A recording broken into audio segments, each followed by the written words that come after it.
Okay, so what should an interval session feel like? And what do I mean by let's keep it in control, let's keep it within ourselves? Now, I had a question recently which was, done the 20 times 1 minute, done the 12 times 400 meters, the 10 times 500 meters was a push, and I'm worried that once I get to the longer intervals in the next 2 to 3 weeks, I'm not going to be able to hold it. It already feels like it's out of control. Hopefully by the end of this video, you learn what control is, how to control a session, how to keep it within yourself so that you're moving forward. And it's all about the consistency and discipline. So we want the improvement to be linear, as linear as it possibly can be. So what do I mean, first of all, by control? So we can look at it two ways. First of all, we want to finish the interval session thinking we can do and feeling like we can do an extra rep or an extra 2 reps, ideally an extra 2 reps. So even if that's 6 times a kilometer, I want you to feel as if you can do a 7th or 8th kilometer if pushed. When it's 12 times 400 meters, if pushed, you could do another 13th and 14th rep. That's how it should feel. So how does it feel within the session? Now, what you've got to look at is what is staying consistent. 60 seconds rest is staying consistent. And that's why I'll say stand on the spot, rehydrate, get some water if you want, quench your thirst, but keep that as consistent so that you can monitor over the weeks as you move up in distance. For the interval rep, you can monitor what's the heart rate doing in that rest. What is it going up to during the interval when I'm running at my goal race pace or the pace that you're hitting for the session, and what does it come down to? Initially, it's going to be a shock to the system. It's going to be a shock to the heart rate because you're saying, right, a heart rate, I need enough blood in order to push fast around this track, for instance, or ideally out on the tarmac. And so your heart rate will push up in terms of beats per minute. So it's pushing more blood around the body, which you need in order to move over the ground fast.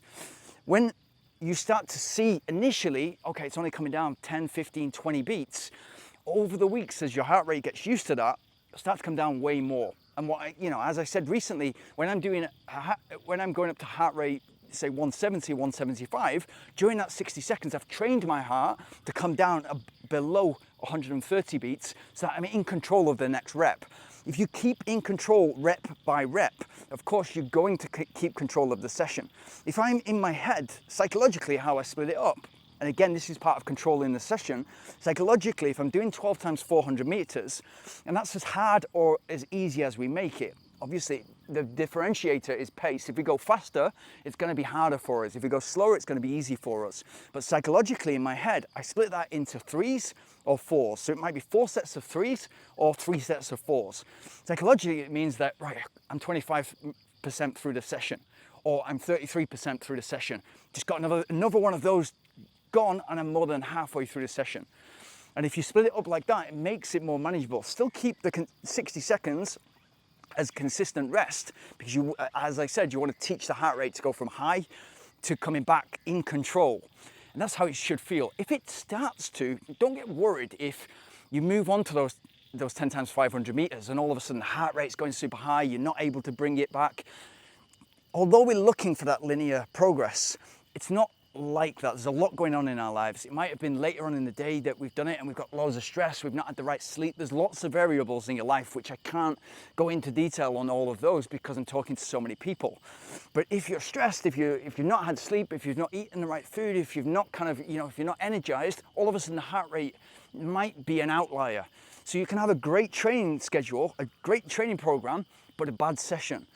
And it's about, and this is why I'll always say, if your training schedule is 12 weeks, 13 weeks of intensive training, specific training towards your goal race, whether that's 5K, half marathon, whatever it is you're training to, that's essentially 10 weeks of dedicated interval sessions, midweek interval sessions, and weekend long runs. That's 20 sessions to get right. And if you get 80% of them right, 16 out of 20, you're in PB shape. And that's the way that we work out the training schedule. So if one of the sessions goes off tracks and we feel like, oh no, and psychologically it's difficult initially to deal with because you think this was easy when I ran 12 times 400 meters last week. Now it feels really difficult for 10 times 500 meters. It's only an extra 100 meters. Why am I struggling so much? Natural to feel like that. But it is the consistency. Remember that from one week to the next, your body's not going to improve. it might have psychologically improved knowing that what that 400-meter pace and that minute pace felt like.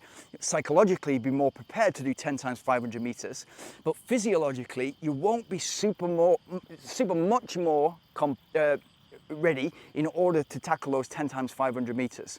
So it's about the consistency and the discipline over the week to keep accumulating these sessions in control. If that means backing off the pace, that's what you do, but in control so that week by week by week, you're moving forward. And it might feel like slow progress, but it's still progress. And when you compound that progress and improvement over the 12, 13 weeks dedicated training, the results can be massive. And we're talking in the comments about 10%, 15%, 20% improvement in goal pace. These are all possible if you're new to running, if you're new to speed, if you're new to structured training week, if you're new to endurance and building stamina on your long run. If you're implementing these things and they're all gradual, these components, once they start working together, exponential gains. So if you've just been the guy that's 3, 4, 5 times a week, you're going out there and you're just running, you like being out there in a place as beautiful as this, and then you start going, okay, weekday, Wednesday interval session, building speed, weekend long run, building endurance. Those nicely feed back into each other, and then it's the consistency and discipline over the training program to get that right. You should be aiming at 10, 15, 20% improvement because you're implementing structure and a strategy for the first time. And that can be shocking. It can be shocking in terms of where you then want to target and how you want to, and the weeks will tell you as well. You'll be able to tell from that 10 times 500 meter session, that 12 times 400 meter session, 20 times 1 minute, what pace can I hold? And once you get towards 4 times 5 minutes or 2 times 10 minutes, you'll start to feel, okay, what can I actually hold for this 5K time trial or this 5K race that I'm doing or the park run? So don't get down if one of the session in 3, 4 goes off the rails and you don't feel as if you can complete it. A good way to think how, if you're moving forward, is, and this is the art of coaching. So if you're coaching yourself, this is the art of coaching, which is essentially self-awareness. And so if you're self-aware with your training, how do I feel? And you let your ego go, and you're like, okay, it's 12 times 400 meters felt pretty comfortable. This 10 times 500 meters doesn't feel anything like that. If you let your ego go, the art of coaching or self-awareness will just say, actually, I'll just do 6 because I'm not ready. And it's so much better just to do 6 properly and chalk it up to a bad week rather than try to let your ego take over, do the 10, but then end up either injured or too many days that you'll need to have off recovery before you can do that next long run. So it's super important to be self-aware. And if you're coaching yourself, the art of coaching, that's exactly that. If I have a training group here of 10 people and they're all elite athletes, and I ask them how hard was that interval, they'll each have a different answer. If I say 1 to 100, how hard was that interval? Even if it was exactly the same toughness for all of them, each one will have a different perception of how hard it was. And that's essentially like the Borg scale. So if you go into a lactate test in a lab, you'll have 3 things. What's the blood doing? So how is the lactic acid building up in the blood? What is the heart rate doing and how does that correlate? But also, how does it feel? So you point at the Borg scale, 1 to 20, 1 being super easy, I feel as if I'm still sat on the couch, 20 being I could not do that again, or I cannot complete this. So each person will have a different perception of toughness. But yeah, great question. And it's brilliant that you're kind of trying to course correct on the way.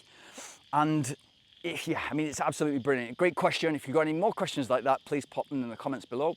And as always, like, subscribe, and hit the notification bell.